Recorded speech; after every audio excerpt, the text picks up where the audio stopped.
always nice to start with the Buddha's words on loving kindness. They're very uplifting, and I think chanting is one of those things that can be very beneficial. Some people enjoy it, some people don't, but it can give rise to energy in the body and the mind, actually, wake us up. So I'd like to, this talk is a continuation of what I have been talking about before. I should put everybody on the spot and say, what was I talking about before? People say, well, I'm not sure, it was a month ago. But I'll get on to the theme, so I'll let you off the hook there. But a friend of mine recently said to me, I think it was last week or the week before, there isn't enough joy in my life. This is the theme that I've been focusing on the last few months. There isn't enough joy in my life.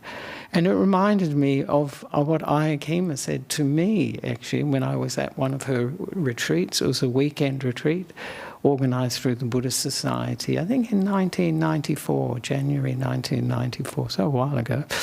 And, I went to an interview with her. I was a layperson at the time. And I said to her, I feel a bit, flat, and I think I need something to inspire me, to be inspired. And she said, you have to inspire yourself. And I thought, yeah, that's really it. Bringing up inspiration, we need to do. Bringing up joy is something we need to do. We tend to think we want somebody else to do it for us, or some situation, some experience to bring up that inspiration or joy. But we can develop, we can trigger these positive emotions, bring them up in ourselves, and not necessarily have to wait for somebody to do it for us, as it were.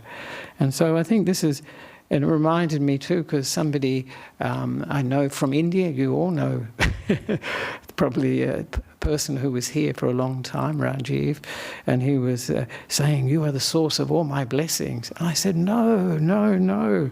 The blessings have to come from yourself, from your practice of ethical living, of looking after the mind, and giving, meditation is looking after the mind, and wisdom. So this is where we look for developing these good qualities, not necessarily out there. And of course, the things that we experience in life, they can trigger these good qualities in us, they can bring it up. But if we didn't have the seeds of these good qualities, it wouldn't be possible to develop them. So I'm focusing, as I have been for quite a while, on the anusatis. And these are the meditations or recollections that focus on bringing up inspiration and joy. And I think most people will think, this is something I need in my life, actually, the inspiration and joy. And this is something that is important for our practice, because meditation really doesn't succeed unless there is that joy, and that inspiration brings up the joy and triggers all the natural flow of the mind going towards samadhi. So this is something the Buddha taught. And he taught these 6 recollections. And I have done, over the last couple of months, I have done the recollection of the Buddha Nissarano, the Dhamma and the Sangha. And last time I did generosity, covered that. And these are all things that can give rise to joy and to this inspiration and joy. And today I'd like to continue the series with the recollection of ethical living. That's what I've called it now. Sometimes called ethical conduct, morality, sometimes called virtue. But I think ethical living is quite relevant to people today.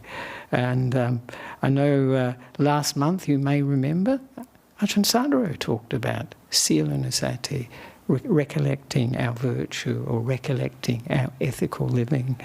Because the whole point of ethics is the way that we interact with the world through our actions, our speech, but also our mind.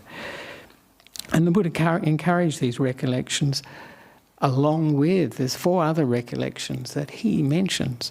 And some of them you know very well, but they're not in the group of 6.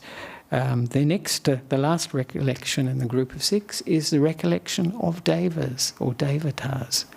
And this is very interesting. I'll teach that next month. about how one can go to a heavenly rebirth.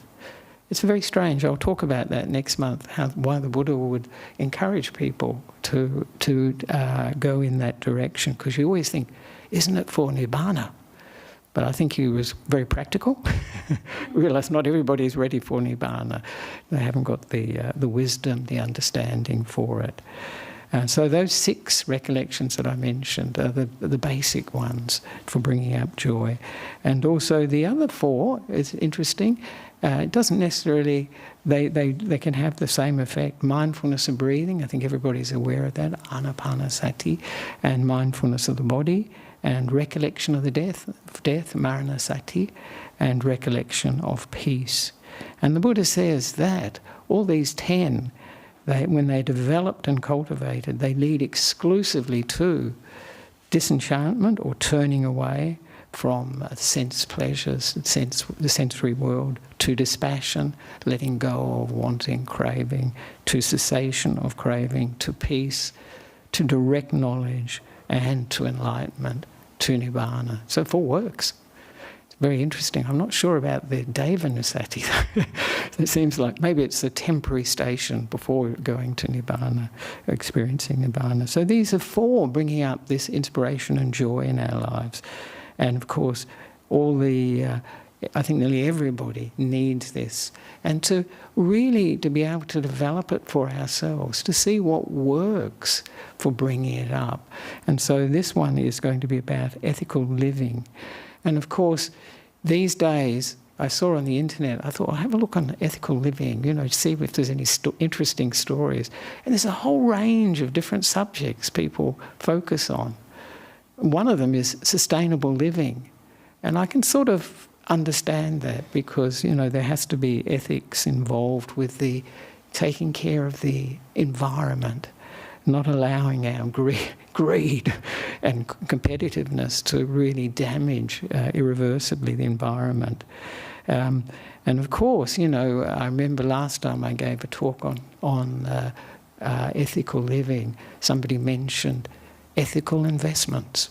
People are very concerned with that, and that's a very important consideration because sometimes these super funds and other investment schemes, they invest in things that are not necessarily ethical. They're using child labour or doing something that's not, or paying the workers very, very little, exploiting the workers.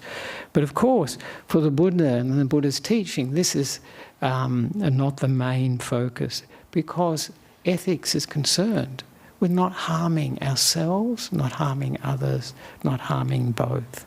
And so this is through our actions of body, speech and mind. I think everybody we're probably very familiar with ethics in these terms, being a Buddhist audience.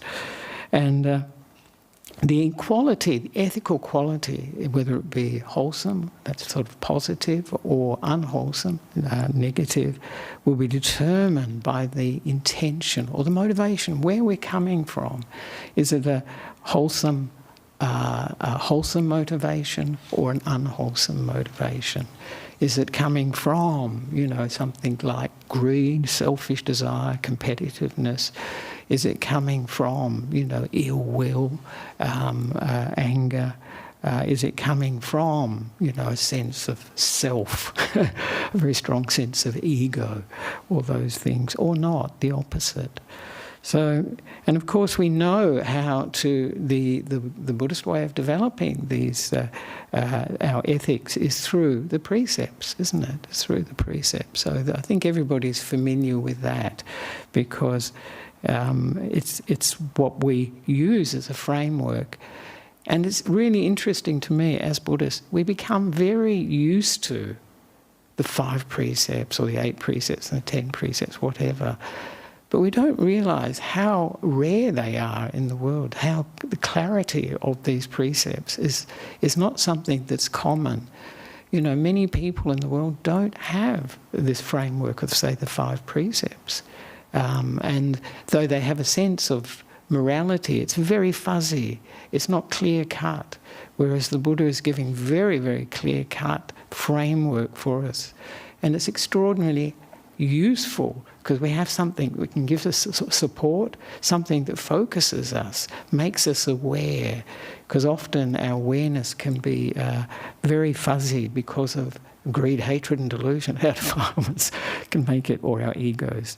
So we have the 5 precepts, of course, the 8 precepts, you've heard of them, the 10 precepts, and the 211 precepts for monks, and the 311 precepts for nuns. And so there are a lot of precepts, but most of them are not necessarily, especially for the monks and nuns, to do with morality, to do with ethical living.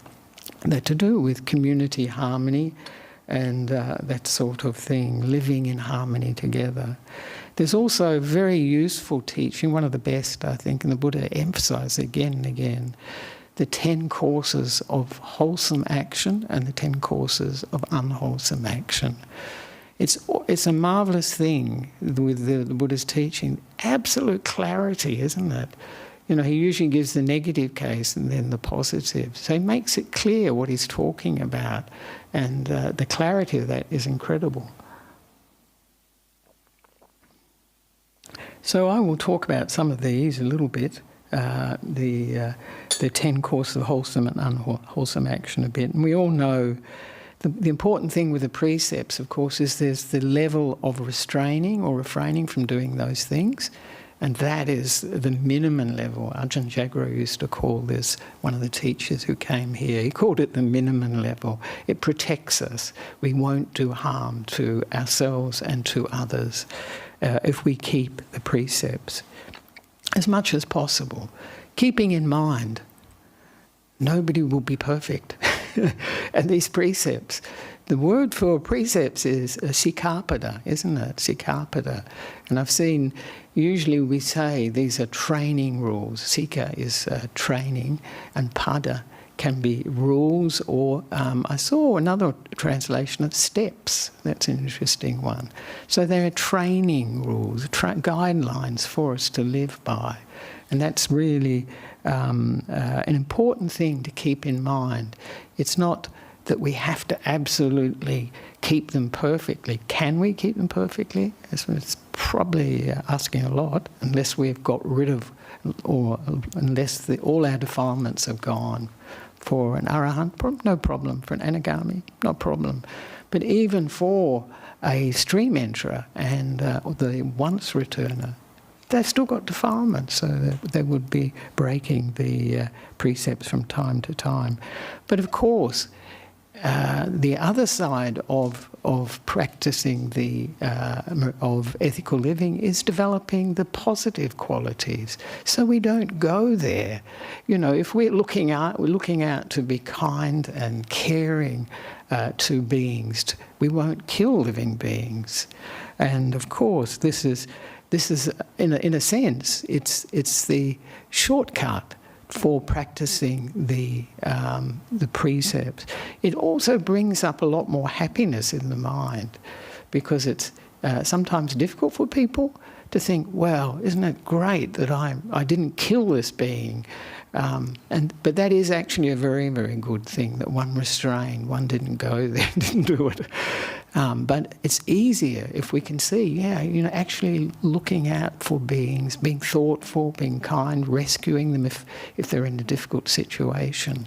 And I know, for me, for instance, you may think, well, this is a bit small, but sometimes even rescuing, when I was in Sri Lanka, ants from the toilet and things like that. I just think, oh, I know this being wants to live. It doesn't want to die in the toilet, thank you very much, drown there. So just to take it out, using a brush or whatever. So this is a way a very positive way, the side of development, and this is the side of right effort, of course. Right effort, always 2 components: avoiding and letting go of the negative states of mind, and developing and maintaining the positive. And developing the positive and maintaining it, of course, helps us avoid and let go of the negative. And of course, taking what is not given, that's the second precept of the 5 precepts. And of course, this is when we have honesty and we have we can also, the opposite is practicing generosity, not looking to take, looking to give. And of course, this is a very important one. And sexual misconduct, of course, is in the area of developing contentment, reliability, faithfulness, all those. And I thought of it today, I thought, yeah, and loyalty too, because loyalty is a quality we greatly admire. And so this is something you notice when people have anniversaries for their relationships, for their marriage, that when you hear, 50 years, you think, oh, amazing, especially these days. And the opposite of lying, of course, truthfulness, that's the fourth precept. And of course, in terms of the 10 wholesome actions, path of 10 wholesome actions, divisive speech, practicing. Divisive speech is dividing people. And of course the opposite is bringing people together, bringing harmony and bringing unity. So this is practicing the opposite. And the same with harsh speech. Sometimes I call it abusive speech because people can relate to that more, but it does include swearing and all that sort of thing as well. And instead to have speech that people, and the Buddha mentions this lovely descriptions of it, that's gentle, that's kind, that's pleasant to listen to, and welcomed. And of course the other one is gossip and idle chatter, and of course the opposite is developing speech that is meaningful and useful. And of course, the fifth precept, going back to the 5 precepts, alcohol and drugs, developing mindfulness and clarity of mind, the opposite, and will incline us away from anything that's really dulling the mind out. And then the 10 courses of wholesome action, they take it further. They go from 3 on the of coming from the body and from actions, 4 from speech, and 3 from the mind. And the mind is where it's all coming from, of course. And these are, first of all, envying what others have. We call it covetousness. It's a very old-fashioned word, very old-fashioned. So, and instead, having joy and happiness, mudita, for people's good fortune, for what they have in their life, not envying them. And of course, ill will, avoiding ill will by developing metta, kindness, developing compassion, and all these positive qualities. And last of all, the wrong view. This is the 10th one of the unwholesome actions. And it's by straightening our views is what they call it in Buddhism, but seeing according to reality. Because often if we have a wrong view, we will act on it.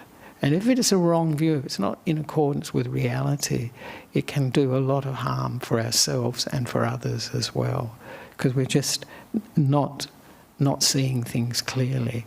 So these wrong views actually are very dangerous for us because when we act on them. So I was just going to mention a bit too why there is why there is a lack of joy in our lives, and I think that's good to look at. And it can come from we're so used to being with ourselves that we don't really appreciate our good qualities. We think, well, they're just ordinary, that's normal. Everybody's like that, aren't they? And so we tend to take them for granted and miss the fact that these are actually good qualities that can be a source of joy. This is what this recollection is about, making them a source of joy. So it's a matter of looking in a right way at our lives, that when we aren't harming others, we aren't harming ourselves and not harming both.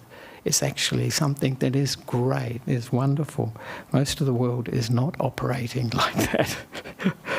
And it's very, very interesting. There was, I just saw recently a little video clip and it showed a professor who had all his students doing an exam paper.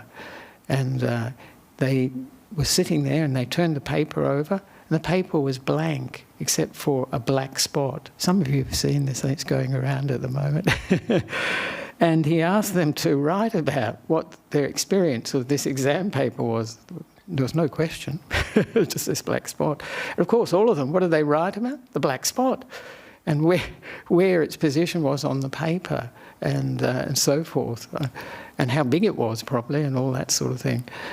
But what did they miss? The professor pointed out at the end of it. What did they miss? The white paper that it was on. That was the biggest part of it. And we're a bit like that. We miss the white paper in our lives because, we're just focusing on the problems, the difficulties, our negative qualities often. And so it reminded me of that, instead of focusing on our good qualities, which are really a blessing.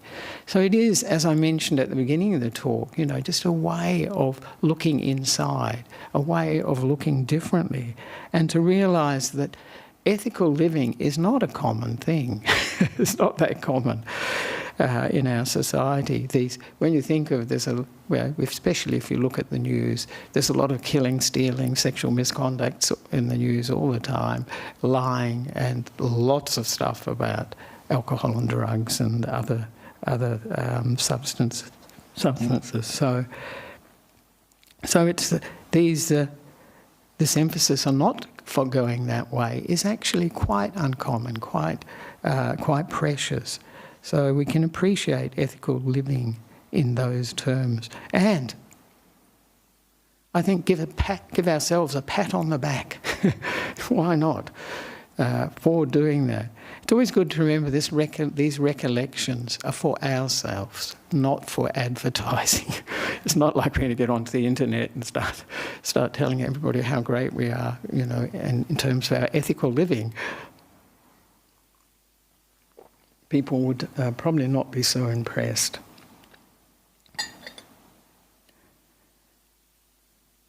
And I wanted to emphasise one of the things about ethical living is that often we don't see it as important, but it is very important for our lives and for the Buddha's teaching too. And one of the things I often see in the Therigatha and the Therigatha, these are the verses of the enlightened monks and nuns, how much emphasis they put on it and how important it is for the path. And I think I will read, this is one of my favourite poems from the Therigatha actually, and it's the one about ethics. And the monk's name is Silawa, which I think Silawa is one possessed of Sila, one who has ethical living. And it says a lot about ethics, actually, I think. And it's very inspiring. If you haven't read those verses, there's lovely translations by Ajahn Sujato, and they're available on Sutta Central. So I'll just read it, and you just see how you find it. One should train just in ethical conduct, for in this world, when ethical conduct is cultivated and well trained, it provides all success. Wishing for 3 kinds of happiness: praise, prosperity, and to delight in heaven after passing away. The wise would take care of their ethics. The well-behaved have many friends because of their self-restraint, but one lacking ethics of bad conduct drives away their friends. A person whose ethics are bad has ill repute and infamy. A person whose conduct is ethical always has a good reputation, fame and praise. Ethical conduct is the starting point and foundation, the mother at the head of all good things. That's why you should purify your ethics. Ethics provides a boundary and a restraint and enjoyment for the mind, and the ford where all the Buddhas crossed over. That's why you should purify your ethics. Ethics are the matchless power. Ethics are the ultimate weapon. Ethics are the best ornament. Ethics are a marvellous coat of armour. Ethics are a mighty bridge. Ethics are the unsurpassed scent. Ethics are the best perfume that float from place to place. Ethics are the best provision Ethics are the unsurpassed supply for a journey. Ethics are the best vehicle that take you from place to place. In this life they're criticised, after departing they grieve in a lower realm. A fool is unhappy everywhere because they are unsteady in ethics. In this life they're renowned, after departing they're happy in heaven. A wise one is happy everywhere because they are steady in ethics. Ethical conduct is best in this life, but one with wisdom is supreme.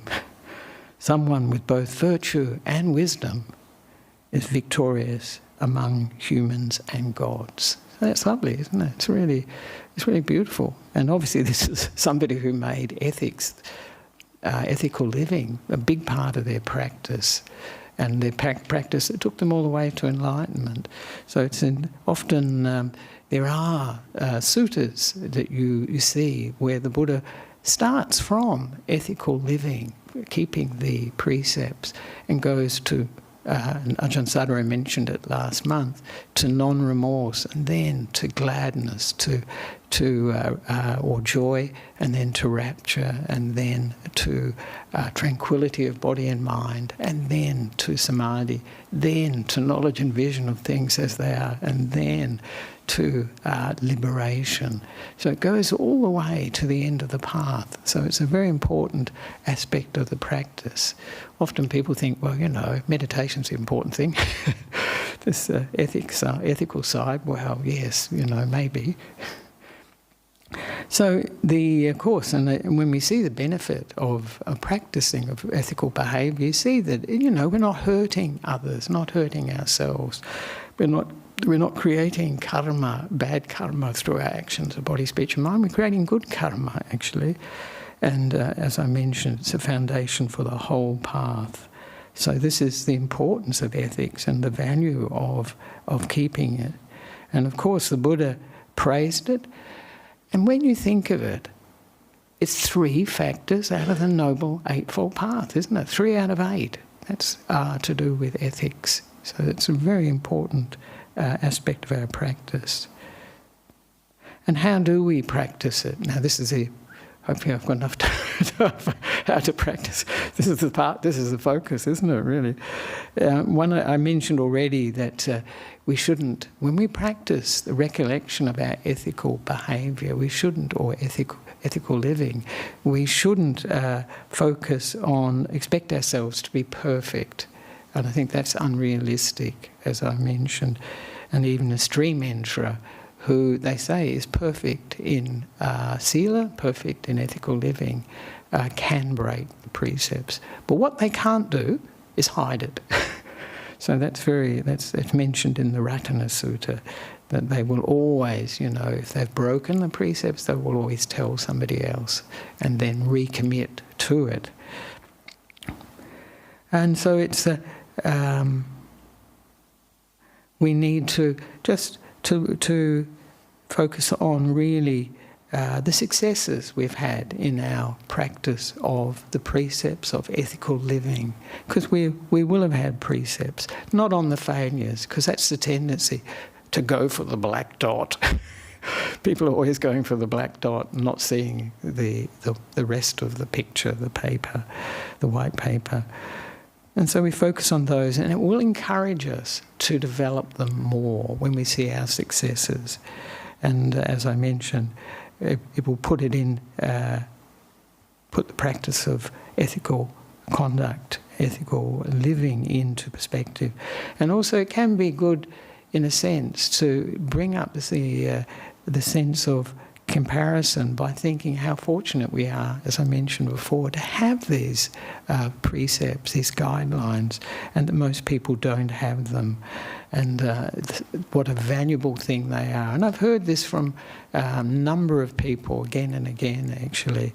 I remember one doctor I know who works in prison. She said she told a prisoner about them, and he was so impressed. He thought that if he had heard these, maybe he wouldn't be in prison. And also heard of another person who told me that when they came across the 5 precepts, they were so happy to to see them, and particularly the fifth precept about not taking alcohol and drugs, because even though he wasn't really a drinker, he felt that he had to socially have a drink. And when he saw the precepts, took the precepts, it gave him a lot of support. So this is something that's of great value. And of course, seeing the benefits is very important in it. So I'll read a description the Buddha gives of how we practice this recollection of our ethical behaviour or ethical living. And this is his description of that. Yeah. He starts out, actually, interestingly, this is to Mahanama. Mahanama was his cousin, actually, and he gave a lot of teachings, quite a few teachings to him about how to bring up inspiration and joy. So I think he must have needed it, actually. And it starts out, now we spend our lives in various ways. Which of these should we practice? And this is what Mahanama is asking the Buddha. And of course the Buddha starts to begin with, he says that, he says here, we spend our lives in various ways. Which of these should we practice? And he says, the Buddha told him, the faithful succeed, not the faithless. The energetic succeed, not the lazy. The mindful succeed, not the unmindful. Those with samadhi succeed, not with those without samadhi. The wise succeed, not those that are not wise. When you're grounded in these 5 things, go on to develop 6 further things. That's the recollections. So it's obviously giving him quite a bit of material to go on with, actually, to bring up joy in his life. And if you recognise, I think people will recognise those as the indriyas, the 5 faculties. And it just occurred to me, Ajahn Brahm, when he was teaching it, used to teach it a lot, and he would talk about them as the controlling faculties. And they are the controlling faculties for developing the mind in good qualities. And we all have these controlling faculties, but we also have some competitors, the hindrances, the defilements. And of course, once a person reaches the first stage of enlightenment, these controlling faculties will take over. They are what's directing the mind, controlling the mind, taking it in the direction of enlightenment. And for us, we have, as I said, competition, because the defilements are directing our minds, saying, oh, I must go to this shop, I must see this on the internet, I must do this, I must have that food. All these things are really taking the mind in all various directions. So these indriyas are the controlling factor, very important. And this is how the Buddha describes the recollection on ethical living. Furthermore, a noble disciple recollects their own ethical conduct, which is unbroken, impeccable, spotless and unmarred, liberating, praised by sensible people. Interesting translation. I suppose Bhikkhu Bodhi has the wise, and not mistaken. And Bhikkhu Bodhi says ungrasped, and leading to samadhi, leading to stillness, to oneness of mind.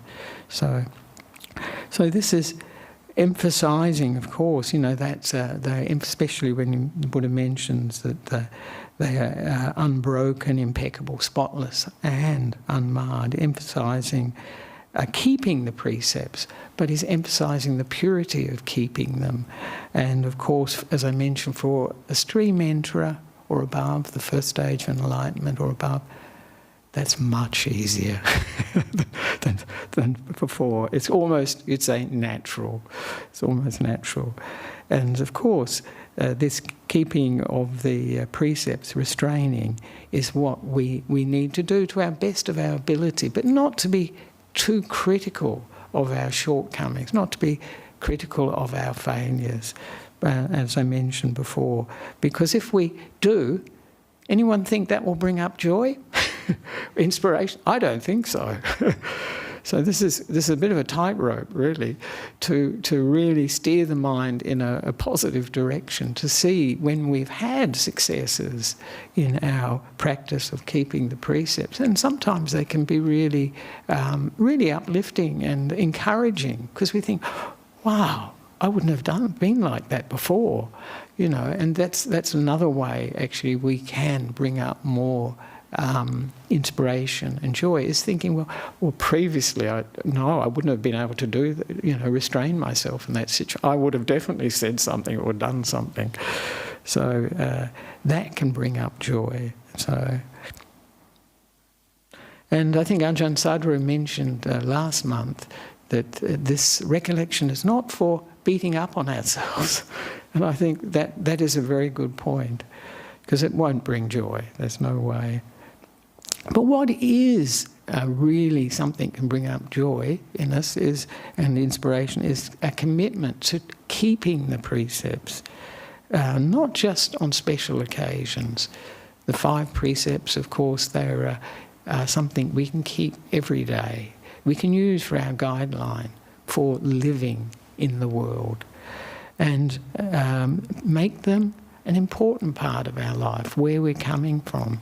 And of course, when we practice ethical living, that sincerity is an important aspect of it, and also self-honesty, to be honest as well. But what is the most important quality we need when we're practicing ethical living? Kindfulness, to be kind. That avoids the beating up and all that. And this is right motivation, the second factor of the Noble Eightfold Path. How we should practice the Noble Eightfold Path. It's not to be hard on ourselves, not to harm ourselves, not to hurt ourselves or others. And so this is an important thing. And I like what Bhante Gunaratana said in his book, The 8 Mindful Steps to Happiness, Noble Eightfold Path. He said, we practice skillful action. This is the right speech, right action, and right work or livelihood, because we can see the consequences of such unskillful actions, that they lead to profound unhappiness for us and everyone around us, now and in the future. We practice skillful action because we want our lives to be helpful and harmonious, not destructive and contentious, and because we want a calm and happy mind, untroubled by regret and remorse. It's pretty good, actually. So that's one of the things you see with all of the Buddha's teaching, is that whatever part of the practice we're using, whether it be giving, whether it be ethical living, whatever, it's for developing good qualities of the mind. And they're the things we can take with us from this life to the next. So this is very important that we emphasise, perhaps, emphasise the positive things too that we are doing. You know, we're not harming other beings. We're actually saving lives in whatever way we can, taking care, having compassion, and so forth. All those positive aspects. And Buddha mentions that it's liberating. And of course, it liberates us from our defilements. It liberates us, especially the precepts, the ethical behaviour, ethical living. It is reducing the coarser coarser defilements of speech and action. And it's a preparation for refining the mind. The Buddha uses the simile, he uses the sutta called gold refining, about refining the mind like gold. Little by little, you start from the coarse, removing or reducing as much as possible the defilements through speech and action, and then you get onto the mind, the more subtle, deeper defilements from the mind, developing the mind. And praised by the sensible is actually praised by the wise. And this should be our guideline, actually, in life. We if you look at the internet, there are many influencers on the internet. I don't know that they'd be qualified as the wise, or even indeed as the sensible sometimes. But important that those influences in our lives should come from wise beings, beings that have kindness, that have the depth of experience and understanding, that can guide us, can be an inspiration to us. And of course, not mistaken is the part of that, part of how the Buddha describes ethical living. And of course, this is practicing it correctly, or I like Bhikkhu Bodhi's translation, ungrasped. So we're not taking it as a me, an I, mine. So we're not making an ego trip out of our sila and leading to samadhi. This is very important because this is the springboard where we can dive into wisdom, where we can dive into seeing things as they are, when we can understand the Four Noble Truths from experience. And the Buddha continues, when a noble disciple recollects their own ethical conduct, their mind is not full of greed, hatred and delusion. Hopefully not having gone towards the negative, think, oh, what did I do? So this is where the mind can be free of the defilements, and it can start to develop the factors that lift the mind. And so these defilements, they really distort our vision of how life is, our vision of reality. They are the things that make it difficult for us to see things as they are. And he continues, at that time their mind is unswerving, so it's undistorted, I would say, based on their ethical conduct. And from that, when the mind is unswerving, they find inspiration in the meaning and the teaching. And from that, joy connected with the teachings. And when they are joyful, rapture arises. This is piti. And when the mind is full of rapture, the body becomes tranquil, disappears in meditation. And when the body is tranquil, they feel bliss or happiness. And when they're blissful, the mind becomes immersed in stillness or samadhi. So this is the importance of this of this recollection. It's taking the mind, bringing joy and inspiration, and taking it towards the mind coming together. And this is the interesting bit where the Buddha says, you should develop this recollection on your own ethical conduct whilst walking, standing, sitting, lying down, while working, interesting, and while at home with your children.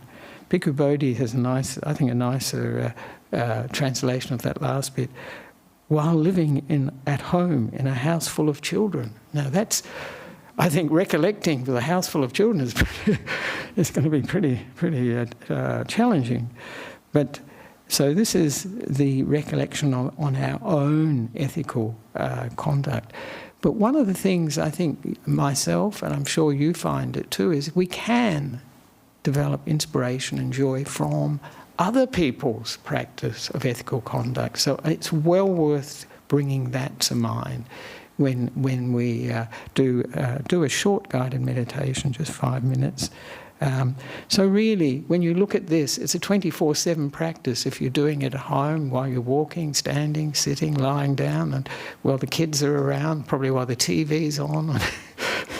So very interesting practice on ethical living. So maybe we just do a little sampler, and tomorrow evening I'll do a little bit more on ethical living, recollecting ethical living. So we can just come into the present moment. Nothing we need to do and nowhere we need to go. And just checking out, adjusting the body if it needs any adjustment, and relaxing the body from top of the head to the toes.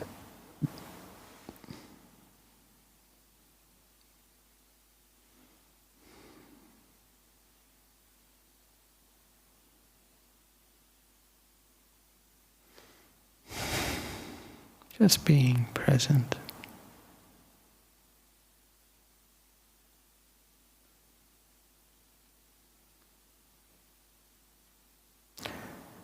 And just to bring to mind the importance of ethical living. Is it important to me? Does it make a difference to my life? Is it valuable?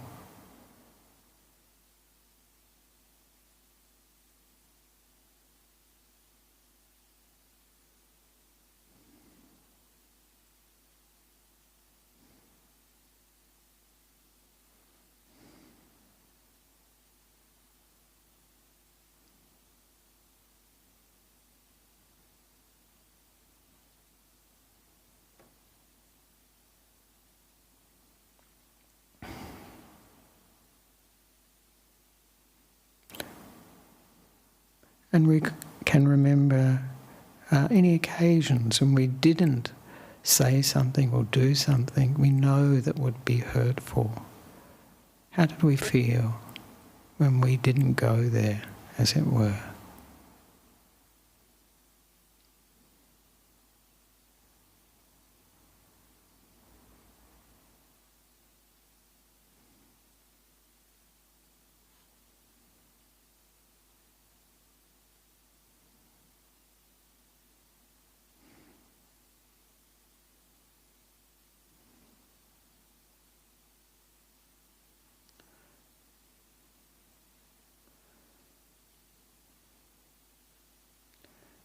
And we can remember other occasions when we did something that was affirmative, saving life or taking care of someone or an animal, taking care of another person's property, of being faithful, being loyal in our relationships, being truthful in a kind way.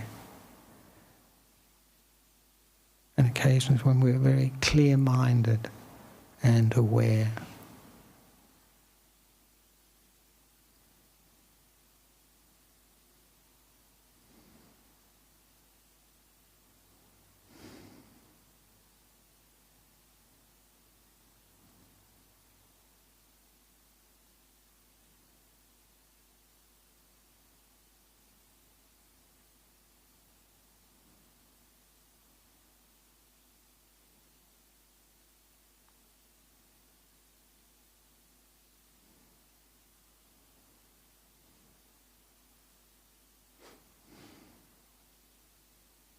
And if we can remember someone whose ethical living we were impressed by, that really we admired, that we felt a sense of inspiration or joy, somebody can live like that. So, with such integrity, such strength.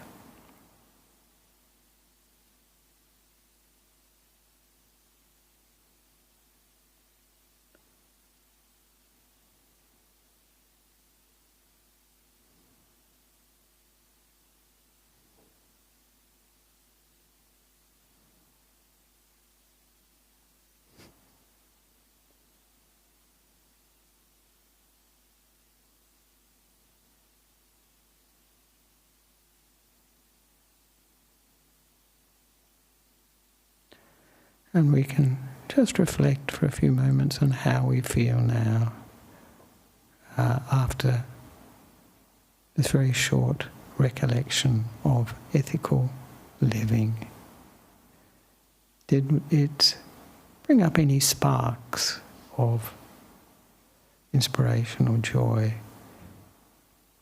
or sense of gratitude that we have such a teaching on ethical living?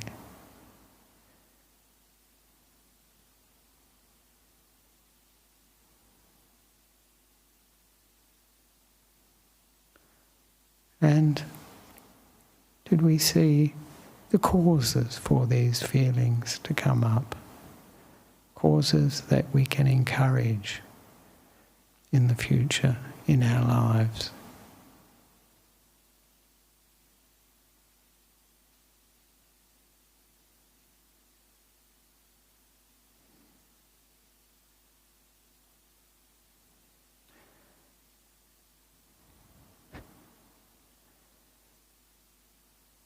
And now we can come out of this brief recollection and move the body and open our eyes.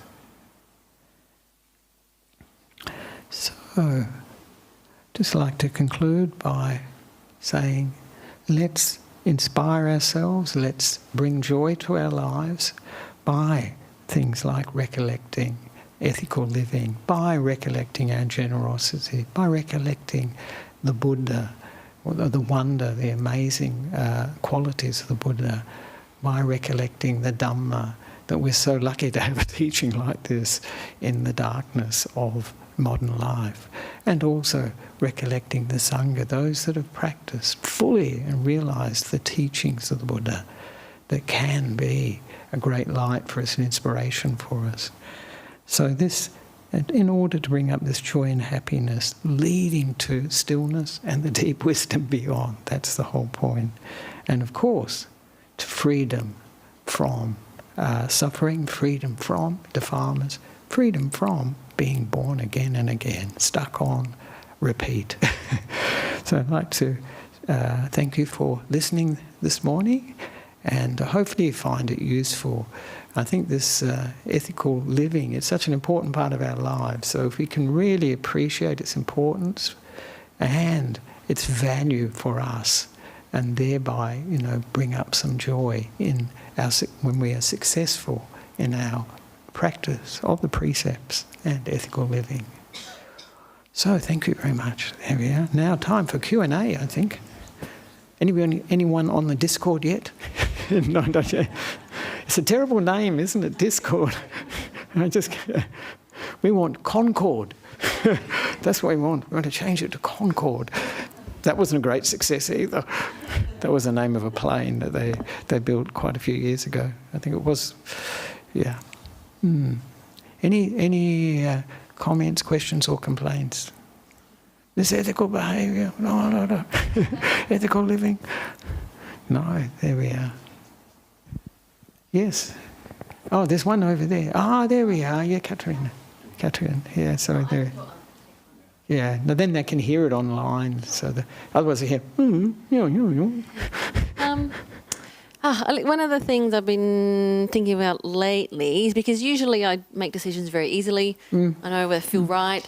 It's never been a problem, but sometimes there's been real confusion because I'll go, yeah, that's my gut. That's like the truth. And I go, oh, no, but it's not. And then like you said something about, swinging back and forth. Yeah. I can't remember the words you used, but I was like, yeah, that's what it feels like. And then because you doubt, you think, oh, no, is this really, my gut instinct or, intuition or, the truth, I'm seeing things really, or is it actually now defilement and now I'm like projecting onto, and I don't really know how to get through that. Yeah, it's a hard one for all of us, when we have to deal with difficult decisions and how to, because we're very much committed to getting the right decision. And how do we do this? And of course, that emphasis on having to feel like we need exactly the perfect decision puts a bit of pressure on us, doesn't it? Certainly does. And I think one of the best ways I find is actually intuition, but coming from having meditated, allowing things to get really settled down, get more peaceful, and then just to see what comes, because that process I think we can trust more, because when we meditate, when we're in the present moment, then these defilements can reduce. And it's the defilements are what actually are skewing, what are distorting, as I mentioned in the talk, our decision making, really, our thought process. But sometimes with meditation, this can all die down, and then something can pop up in the mind, which may be I found sometimes very unexpected, and it takes the burden off us if we say, mind, what should I do? We always think, what have I got to do? And then we feel quite a pressure, But if you say, well, mind, what would be the best decision, best option in this situation? And then once we have stepped back a bit, somehow that enables the process. And particularly, as I mentioned, if the defilements are reduced somewhat, that makes the clarity much, much clearer. And as you say, then the gut feeling, and there's a certain rightness that comes with it when we come from an intuitive place. We might not always get it right, but certainly it makes it clearer and easier. Because I think for any of us, going through indecision is a very, it's very, it takes our energy and we go back and forth, as you say, swinging. And so this is one way that I think is very, very good. The other way that I like Ajahn Brahm, he says, if you've got a decision, you flip a coin and one side is, I'll do it, the other side, I won't do it. Whatever way the coin comes up, don't do it. Just see how you feel. And I think that's very true. Sometimes we think, should I do it, shouldn't I do it? But when you say, I'm not going to do it, no, I have to. It makes it really, really clear. It takes it out of the sort of theoretical into the really, the heartfelt, what I really want to do. So I think that's another good way to do it as well, So thank you for that, Katrina. That's a good question. I think one we can all relate to. So, and is there any from the Discord people? It's not Discord. We're not discordant yet, Ajahn, but we have some YouTube questions. Yes, good. The first question is online is, when is the right time to do anusatis? Is it in meditation or before meditation? Oh, yeah. Well, I think if you look at the anusatis, the way they develop, they really are what you do to develop the meditation, really. And if they really bring up that sense of joy, that inspiration and that joy, then it will lead to the developing the meditation automatically, as it were, or naturally going towards samadhi. So it would be best to do it in meditation and not, while you're working. And though, if you're doing it in other settings, isn't it? It's just bringing up that happiness and joy in the mind. It won't, you're not going to go into samadhi while you're working. I don't think that's probably unlikely. But if you're sitting on a cushion, I think you've got a much better chance. If you really get in contact with that joy and that inspiration and joy. And the important thing with these recollections, with practicing any of the good qualities that the Buddha recommends, is that they're not a personal thing. We take them very personally. I think, I can't do that. You hear it quite often, men often say, I can't do metta, but it is just a quality in our minds. And all of these, the recollections are focusing on these qualities that can be developed if the mind is looking in the right way. This inspiration and joy will naturally come up. And it's one of the things that Buddha emphasised again and again, that this is a process. It's not driven by an ego, an I or a me. We're not doing ethical behaviour, the recollection ethical behaviour. We're triggering these qualities in the mind to go in a direction that the Buddha says, perfectly natural, and will take us towards samadhi. So this is we can all do it. That's the point of it. So I hope that gives you an idea. So that it's very good to do it as a preliminary for the meditation, as a primer, because it can give rise to that energy and joy, give rise to that rapture, give rise to the tranquility of the body and the mind, and then happiness, and then samadhi. So it is a good preliminary, and if it doesn't, I think it will at least bring up some good feelings, warmth in the mind, a certain sense of happiness that will be useful for the meditation. So I would say as a preliminary, just as Ayya Khema often emphasised, doing metta, loving kindness, before each meditation, just to overcome the hindrances and then maybe even take us deeper into the meditation, because it's the hindrances, basically, the negative qualities in our minds that make meditation difficult, make wisdom difficult. So I hope that was useful for the person on the chat. Yeah. Any complaints? Not ethics again.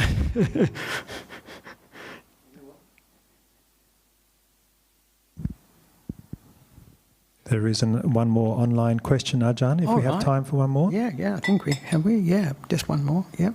And then, yeah. Could you speak about finding the balance in establishing ethical conduct between the craving to get rid of unethical behaviour and the craving to become a better person? Yeah. That's yes. That's a very good question. It's probably requires a very lengthy answer, but it obviously driven by this trying to get rid of things and become a better person. So there's a certain degree of ill will in there, so it's a hindrance. There's quite a degree of I'm going to do this, so there's a lot of willpower in there, and there's in a sense, we're stepping back from being wise about it and being kind about it. And so the kindfulness is very, very important, as I mentioned. And it's a very natural for all of us to think, well, this is awful. This feeling I have in my mind from having done something, said something, it's awful. And it's very natural to want to get rid of it. But if we have kindfulness, we just think, well, yeah, I messed up. That things happen, and then just let it be, not to dwell on it, to make it, something into a more negative experience, because that's not going to help us in improving our ethical living. And the same, this idea of improving ourselves all the time really means we can't accept ourselves as we are just now. As we are, this is how we are, this moment, whatever that state of mind be, whatever our practice of ethical living be, that's how it is at the moment. But it's not set in concrete. And because it's non-self, and because it's not driven by a person, by an ego, the mind can develop in this direction. This is possible for all minds to go in that direction. Given the right causes and conditions, that's what will happen. So I think this is a very, very good question. Very good. But always the answer is kindfulness is the way forward. So thank you very much for that one. And I'd like to finish off by a short dedication of merits. I'm getting into the habit, actually. It seems to be the habit. And to dedicate merits to Shirley Tan. Some of you might know Shirley Tan. She was in Western Australia, and she was a long-time supporter of the monastery. She used to come every Monday with her sister Sally, and another group of Malaysian Chinese people. And Shirley passed away, aged 88, not bad, on the 8th of June. And she's been such a good supporter of Ajahn Brahm's monastery, the nuns' monastery, Dhammasara in Western Australia. And her brother, of course, was the Venerable Dhammavudo in Malaysia. Some of you will have heard of him. He was a well-known teacher who passed away a few years ago. And of course, even more locally, her sister is Aya Gotami, one of the nuns at Dhammasara, the nuns' monastery in Western Australia. So, we wish Shirley a good rebirth, an excellent rebirth, where she can meet up with Buddha, Dhamma and Sangha again. I think she's got all the good conditions, so I wish her well. And again, just to mention, the second dedication is for Mr. Kumar Punchiheva's late wife, Mrs. Damdara, or Dhammi, that's what we used to say, Dhammi, Punchiheva, who passed away on the 27th of June 2019, so it's 4 years.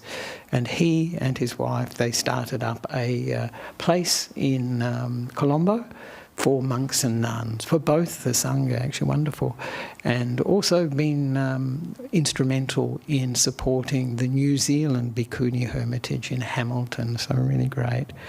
And the last dedication is really, it's a sharing of merits with Venerable Vimalarangsi, and many of you heard of Venerable Vimalarangsi, who he came here and did a retreat in Ripplebrook, I remember 2017, sometime around there. And he's now in the US, and he's passing away. He may have passed away by now. I just saw a video yesterday of some monks and nuns chanting by his bedside. So we can share merit with him as well. So just a short dedication of merit now, and then we can probably do it next door too. Idang vonyati nang hotu sukhita hontu nyatayo. Idang vonyati nang hotu sukhita hontu nyatayo. Idang vonyati nang hotu sukhita hontu nyatayo. Sadhu, sadhu, sadhu. There we are, wishing them a very good rebirth, or if possible, no rebirth. That's asking a lot, though. That's asking a lot. And for those who would like to, we can pay respects to the Buddha, Dhamma and Sangha, and please come over for the shared meal now, very soon actually, 11 o'clock. There we are.